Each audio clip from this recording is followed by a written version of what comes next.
কেমন আছেন সবাই? নিশ্চয়ই ভালো আছেন। আজকে আপনাদের মাঝে একটা ভিডিও নিয়ে হাজির হলাম। আজকে আপনাদের দেখাবো কিভাবে ফেসবুক পেজের নাম চেঞ্জ করবেন 60 দিনের আগে। তো চলুন, আমরা প্রথমে কোনো অ্যাপসে যাব না, ফেসবুক বা লাইটে কোনো অ্যাপসে যাব না, আমরা প্রথমে চলে যাব ক্রোম ব্রাউজারে। যে কোনো ব্রাউজার ব্যবহার করলে হবে। তো আমি গেলাম। তো আপনারা উপরে 3 ডট লাইনে ক্লিক করবেন।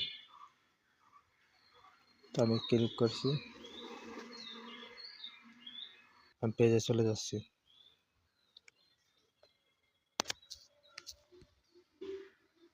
পেজে চলে গেলাম। তো পেজে 3 ডট লাইনে চলে যাব। 3 ডট লাইনে চলে যাব আমি। তো ক্লিক করছি এখানে। তারপরে চলে যাবেন নিচের দিকে গিয়ে তারপরে ক্লিক করবেন সেটিংস অ্যান্ড প্রাইভেসিতে ক্লিক করার পরে তারপরে ক্লিক করবেন সেটিংসে। তো আমি সেটিংসে ক্লিক করতেছি।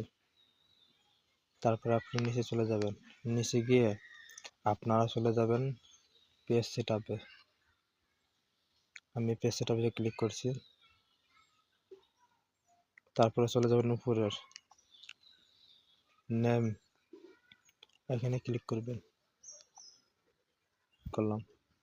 তারপরে এবার দেখেন লেখা আছে, দেখেন এই যে আমার পেজের নাম, আমি তো ওখানে ক্লিক করতেছি এডিট। তারপরে আপনারা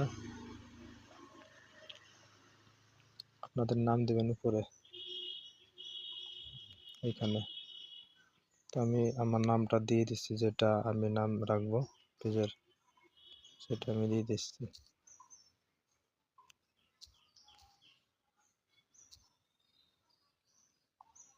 আমার নামটা দিলাম পেজের।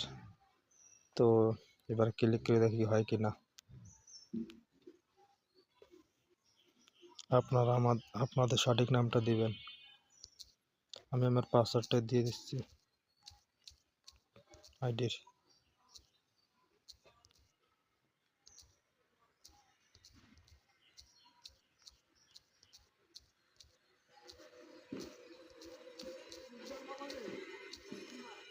রিকোয়েস্টে দিবেন, চেঞ্জে দিলেই আপনাদের নাম চেঞ্জ হয়ে যাবে ফেসবুক পেজের। তো ভালো থাকবেন সবাইকে। আর কেমন লাগলো ভিডিওটা? আর ভিডিওতে লাইক কমেন্ট শেয়ার করবেন। ধন্যবাদ সবাইকে।